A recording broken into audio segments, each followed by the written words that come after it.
KARK Samara Wikrama.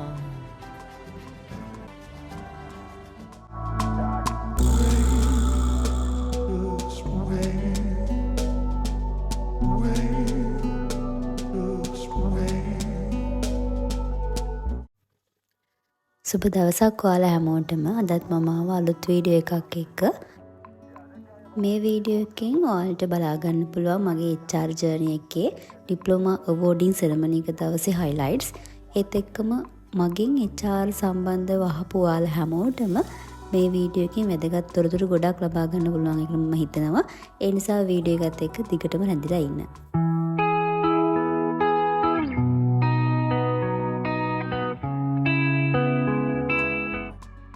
මේ ඔයාලා දකින්නේ මගේ HRM ඩිප්ලෝමා අවෝඩින් සෙරමනි එක දවස. මම මගේ HR ඩිප්ලෝමා එක කරන්න තෝරගත්ත ආයතනය තමයි CIPM කියලා කියන්නේ. CIPM කවුරුත් දන්නවා HRM කිව්වොත් CIPM හරියට මාකටිං කිව්වොත් ස්ලිම් වගේ තමයි. ඔයාලා මේ දකින්නේ එදා දවස ඇත්තටම සතුටු දවසක් එදා. මොකද මගේ එක ඇචීව්මන්ට් එකක් තමයි ඒක. මම ගොඩක් බලාපොරොත්තු හිටව දෙයක් තමයි මගේ HR ජර්නි එකත් මම කම්ප්ලීට් කරගන්න ඕනි කියන දේ. ඩිප්ලෝමා එක කම්ප්ලීට් කරලා මාස කිහිපයකට පස්සේ තමයි ඩිප්ලෝමා අවෝඩින් සෙරමනි එක තිබ්බේ.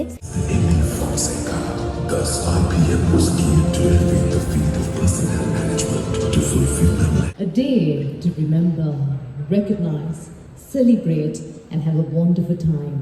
We're almost ready to commence the graduation ceremony and make diploma awarding ceremony එක ගැන කියනකොටත් අපි උදේම ආව BMS එකට. ඊට පස්සේ CIPM එකෙන් අපිව වෙල්කම් කරා. එකත් එක්කම අපේ ඉවෙන්ට් එක පටන් ගත්තා.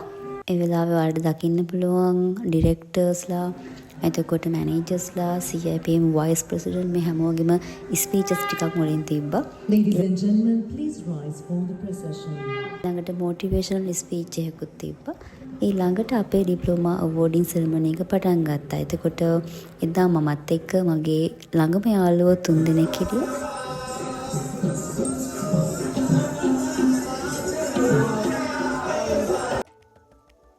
ඊට පස්සේ තමයි අදාළ ශිෂ්‍යයන්ට සර්ටිෆිකේට් ලබා දීම සිද්ධ කරේ. මෙතනදී අපි හැමෝම කම්ප්ලීට් කරලා තිබ්බේ DPHRM එක. ඒ කියන්නේ diploma in professional human resource management.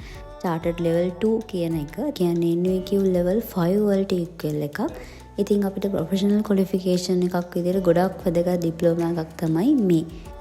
මේකට අමතරව CIPM එකෙන් තව ඩිප්ලෝමා කීපයක්ම ඔෆර් කරන. මම ඒක ගැන ඔයාලට ඉස්සරහ කියන්නම් ඉස්සරහට.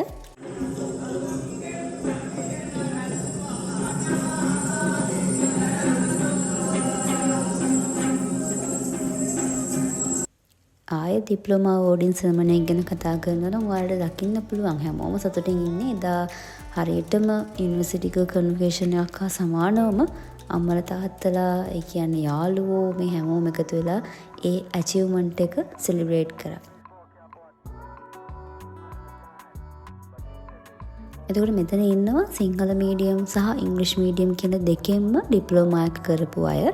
මම මගේ ඩිප්ලෝමා එක කම්ප්ලීට් කරේ ඉංග්‍රීසි මීඩියම් වලින්. මොකද මම යුනිවර්සිටි එකේ ආපු ඉංග්‍රීසි මීඩියම් ඒ බෑග්ග්‍රවුන්ඩ් එකත් එක්කම ආපහු සිංහල මීඩියම් වලට මාරු වෙන්න කිසිම අදහසක් තිබ්බේ නැහැ. මම ඔයාලටත් කියන්නේ අපි ගොඩක් වෙලාවට උත්සාහ කරන්න ඕනි ඉංග්‍රීසි මීඩියම් වලින් අපේ এডুকেෂන් එක කම්ප්ලීට් කරගන්න. මොකද ඒක අපි හැමෝටම වැදගත් වෙන දෙයක්. කවදාවත් ඒක අපත යන දෙයක් නෙමෙයි. ඒ නිසාම තමයි මම ඒ පොයින්ට් එකත් මෙතනදී ඔයාලට මතක් කරේ.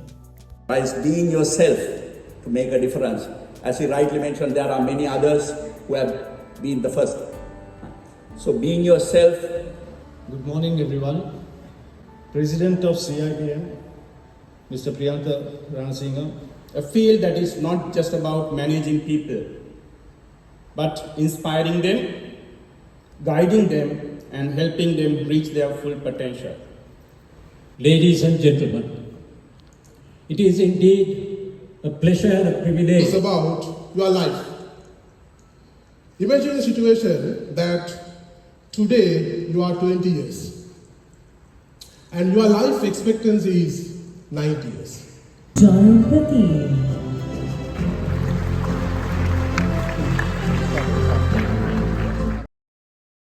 ඔන්න ඩිප්ලෝමා එකත් ගත්තා. ඉතින් ඊළඟට අපිට CIPM එකෙන් පොඩි ට්‍රීට් එකක් තිබ්බා. ඒකත් අරගෙන ඉවරලා BMS එකකින් යන්න තමයි ආවේ. හරි. එහෙනම් මම දැන් යන්නම් ඩිප්ලෝමා ගැන පොඩි අදහස් කීපයක් දෙන්න. මොකද HRM ගැන ගොඩක් අය මගෙන් අහලා තිබ්බා. Facebook එකට මැසේජස් කීපයක් ආවා. ඒත් එක්ක මම දන්න මගේ ට්‍රින්කොමලි කැම්පස් සහ රජරට යුනිවර්සිටි එකේ ස්ටුඩන්ට්ස්ලා කීප දෙනෙක්ම අහලා තියෙනවා මේ HRM ඩිප්ලෝමා සම්බන්ධව. ඉතින් මම දැන් මේ ගැන කතා කරන්නම්. ඇත්තටම මම HRM ඩිප්ලෝමා එකක් කරන්න ඕනි කියන අයිඩියා එක තියාගෙන හිටියා යුනිවර්සිටි එකේ ඉන්න කාලේ ඉඳලම. මොකද යුනිවර්සිටි එකකින් ඩිග්‍රී එක ලැබෙනවා එක හරි. හැබැයි අපි හැමෝටම ප්‍රොෆෙෂනල් ක්වොලිෆිකේෂන්ස් ඕනි වෙනවා. HRM කියනකොට අර ප්‍රොෆෙෂනල් ක්වොලිෆිකේෂන් විතරක්ම නෙමෙයි මම නම් රෙකමන්ඩ් කරනවා ඕනම කෙනෙකුට HR වැදගත් වෙනවා. මොකද මානව සම්පත කළමනාකරණය කරගන්නවා කියන එක හැම තැනදීම හැම වෙලාවකම අපේ ජීවිතේ අවශ්‍ය වෙන දෙයක්. ඉතින් ඒ නිසා මගේ නම් රෙකමෙන්ඩේෂන් එක තියෙන්නේ අමතර ටයිම් එකක් තියෙනවා නම් තමන්ට මේ දේ කරගන්න පුළුවන් මූල්‍යමය වශයෙන් හැකියාවකුත් තියෙනවා නම් අර අපි පොඩි කාලේ ඉඳන්ම කම්පියුටර් ස්කිල් එක ඕනි කියනවා වගේ තමන්ට පුළුවන් නම් ඇත්තටම HR එකක් කරගන්න එක ගොඩක් වටිනවා. මොකද මේ මානව සම්පත් කළමනාකරණය කියන එක අපිට හැම තැනදීම හැම වෙලාවෙදිම අවශ්‍ය වෙනවා. ඉතින් ඒ දේත් එක්ක තමන්ට ප්‍රොෆෙෂනල් ක්වොලිෆිකේෂන් එකක් කම්ප්ලීට් කරගන්න. මේකේ තවත් විශේෂ දෙයක් තමයි අපි දන්නවා HRM ඩිග්‍රීස් කරන ළමයි ඉන්නවා. ඒ කියන්නේ HRM ඩිග්‍රී එකක් කරත් ගොඩක් වෙලාවට ඒ අයත් මේ HRM ඩිප්ලෝමා ඒ කියන්නේ මේ වගේ ප්‍රොෆෙෂනල් ක්වොලිෆිකේෂන් වෙනම යාලා අචීව් කරගන්නවා. දැන් අපි CIPM ගැන කතා කරනවා නම් අපි ගොඩක් වෙලාවට HRM ජොබ් වලට ඇප්ලයි කරද්දී දකින්න ඇඩ්වර්ටයිස්මන්ට් වල සඳහන් කළම තියෙනවා CIPM එකේ මේ කියන ඩිප්ලෝමා එක කරලා තියෙනවා නම් ඒක අදාළ ජොබ් එකට ක්වොලිෆිකේෂන් එකක් විදියට. ඒ නිසාම තමයි මම CIPM රෙකමන්ඩ් කරන්නේ. ඔයාලා HRM කරනවා නම් අනිවාර්යයෙන්ම මේක වැලියබල් ඉන්ස්ටිටියුට් එකක් විදියට. මීට අමතරව මම දැක්කා තව යුනිවර්සිටි කීපයකම ලංකාවේ විශ්වවිද්‍යාල පද්ධතිය තුළ මේ HRM කෝසස් තියෙනවා. එතකොට ඒවත් ඔයාලට ෆලෝ කරන්න පුළුවන්. මම යුනිවර්සිටි ටිකත් මම මෙතනින් මේන්ෂන් කරන්නම්. ඒකත් එක්කම මම නොදන්න තව ඔයාලා දන්න යුනිවර්සිටි වල මේ වගේ ඩිප්ලෝමා තියෙනවා නම් ඒවත් පහලින් කමෙන්ට් සෙක්ෂන් එකේ දාගෙන යන්න කාට හරි ඒක උදව්වක් වේවි. අනිත් මතක් කරන්න ඕනි දේ තමයි මම දැක්ක ගොඩක් වෙලාවට Facebook එකේ සහ අපේ ඉන්ටර්නෙට් එකේ නිතරම ඉන්නකොට මේ HRM කෝසස් දැන් සෑහෙන ලංකාවේ තියෙනවා. හැබැයි මාස 3යි මාස 4යි මාස 6යි. හැබැයි ඒ අදාළ වැලියු එකේ ඩිප්ලෝමා වල තියෙනවාද කියන එක ළමයි ගොඩක් සැලකිලිමත් වෙන්න ඕනි කරුණක්. මොකද හැම තැනකින්ම දැන් මේ වගේ HRM කෝසස් තියෙනවා. ඕන කෙනෙකුට කරන්න හැකියාවක් තියෙනවා. නේත් අපි අපේ මුදල් වැය කරලා කරන ඩිප්ලෝමා සම්බන්ධව ගොඩක් හිතන්න ඕනි. මොකද ඒක සල්ලි අපත යෑමක් වගේම තමයි අපේ කාලය සහ ඉස්සරහට අපේ අනාගතයට ඒකින් දෙයක් ලැබෙන්නේ නැත්නම් අපි ඒ දේ වෙනුවෙන් කැප වෙන එක ඇත්තටම අපරාධයි. ඒ නිසා අපි අනිවාර්යයෙන්ම අපි ඉන්ස්ටිටියුට් එකක් තෝරගනිද්දී ඒ ගැන සැලකිලිමත් වෙන්න ඕනි. හරි. CIPM එකේ ඩිප්ලෝමා ගැන තවදුරටත් ඉස්සර කතා කරනවා නම් මෙතනදී අපිට අදාළ බ්‍රාන්ච් එක තෝරගන්න පුළුවන්. මම මෙතන තෝරගත්තේ කොළඹ බ්‍රාන්ච් එක. ඒ හරහා තමයි මම මගේ ඩිප්ලෝමා එක කම්ප්ලීට් කරේ. ඒකත් එක්කම වැදගත්ම දේ තමයි මෙතන අපිට ලෙවල් කීපයක් තියෙනවා කම්ප්ලීට් කරගන්න. ඒ කියන්නේ ෆවුන්ඩේෂන් කෝස් එකේ ඉඳලම ඔයාට චාර්ටඩ් ක්වොලිෆයිඩ් වෙනකම් මේ කෝස් එක හදාරන්න හැකියාව තියෙනවා. මෙතනදී මම නම් ඇත්තටම ඩිග්‍රී එකෙන් පස්සේ කෙලින්ම DPHRM වලට තමයි සම්බන්ධ වුණේ. එහෙම යුනිවර්සිටි ඩිග්‍රී එකක් කරන්නේ නැති කෙනෙක් ඉන්නවා නම් ඒ කියන්නේ ඩිග්‍රී එකක් කරන්න කලින් හෝ එහෙම නැත්නම් O level වලින් පස්සේ මේ HR ෆීල්ඩ් එකට එන්න කැමති කෙනෙක් ඉන්නවා නම් එයාට පුළුවන් මුලින් ඉඳලා පටන් ගන්න. ඒ කියන්නේ ෆවුන්ඩේෂන් කෝස් එකේ ඉඳලා පටන් ගන්න. මුලින්ම මෙතනදී ඔයාලට බලා ගන්න පුළුවන් CIPM එකෙන් අපිට ඔෆර් කරන ෆවුන්ඩේෂන් කෝස් එකක්. ඒක කරන්න පුළුවන්. ඒ කියන්නේ ක්වොලිෆිකේෂන්ස් විදියට ඒගොල්ලෝ සඳහන් කරලා තියෙනවා.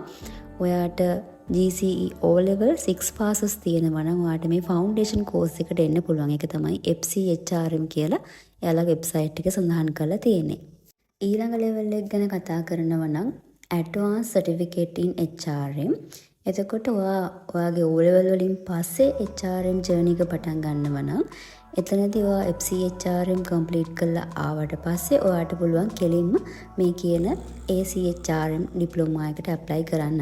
එහෙම නැත්නම් ඔයා ෆවුන්ඩේෂන් කෝස් එක කරපු නැති කෙනෙක් නම් ඔයා A level කරලා තියෙනවා නම් ඒ කියන්නේ A level පාස් නම් A level සබ්ජෙක්ට් තුන පාස් වෙලා තියෙනවා නම් ඔන්න ඔයාටත් පුළුවන් මේ කියන ACHRM ඩිප්ලෝමා එකට ඇප්ලයි කරන්න. එහෙම නැත්නම් ඔයාට O level 6 passes එක්කම 1 year working experience තියෙනවා නම් ඒත් ඔයාට පුළුවන් මේ කියන ACHRM ඩිප්ලෝමා එකට සම්බන්ධ වෙන්න. ඊළඟ ලෙවල් එක තමයි DPHRM එක NVQ level 5 වලට equal.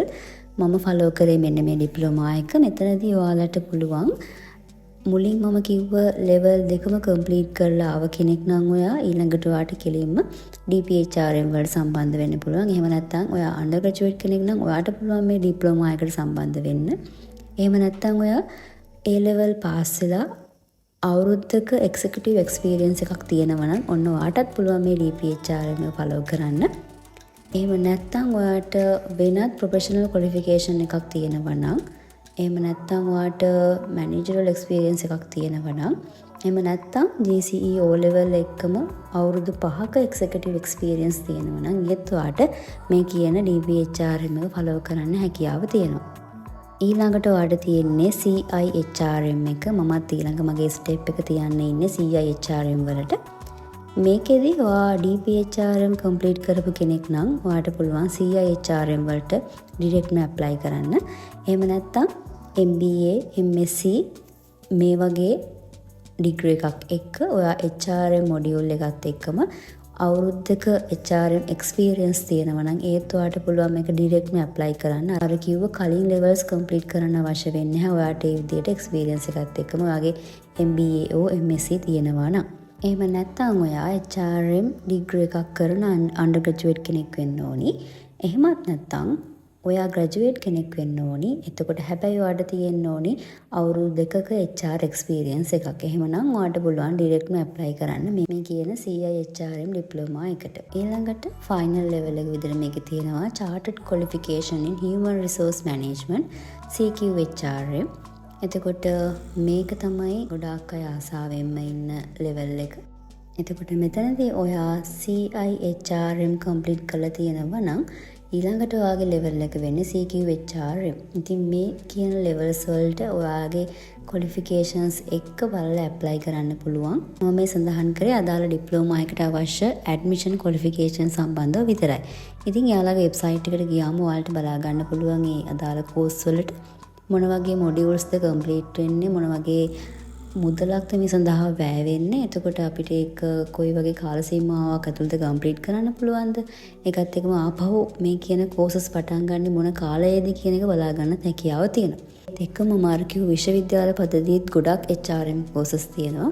ඉතින් ඔයාලට ඒ ගැනත් හොයලා බලන්න පුළුවන්. ඒ ගැනත් අදහසක් අරගෙන Tamanට ගැළපෙන ඩිප්ලෝමා එක තෝරගන්න එක තමයි ඔයාලගේ වගකීම.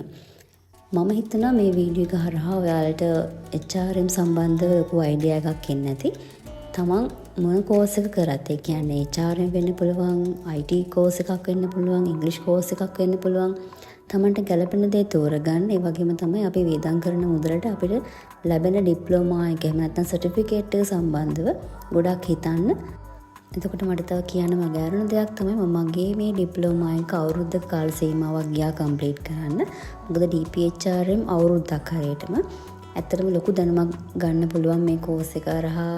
ඒත් එක්කම අර කියන අපේ ස්කිල්ස් දියුණු වෙනවා, ප්‍රසන්ටේෂන් ස්කිල්ස්. එතකොට අපි කේස් ස්ටඩීස් කරනවා.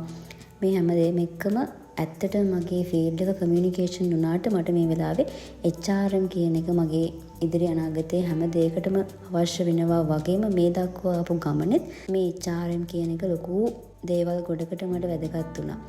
මගෙන් HRM සම්බන්ධව අහපු හැමෝටම මම හිතනවා හොඳ පිළිතුරක් ලැබෙන්න ඇති කියලා. මොනවා හරි තව ප්‍රශ්න තියෙනවා නම්, මොනවා හරි තව දැනගන්න දේවල් තියෙනවා නම් සහ මම කිව්ව දේවල් වලට ඔයාලට ඇඩිෂනල් දේවල් ඇඩ් කරන්න තියෙනවා නම් කමෙන්ට් සෙක්ෂන් එකේ කමෙන්ට් එකක් දාන්න. මේ ගැන තවත් දැනුවත් වෙන්න කැමති අය ඉන්නවා නම් එයාලටත් මේ වීඩියෝ එක ෂෙයා කරන්න. එහෙනම් මගේ වීඩියෝ එක බලපුවා හැමෝටම ස්තුතියි. අපි තවත් අලුත් වීඩියෝ එකකින් හමු වෙමු.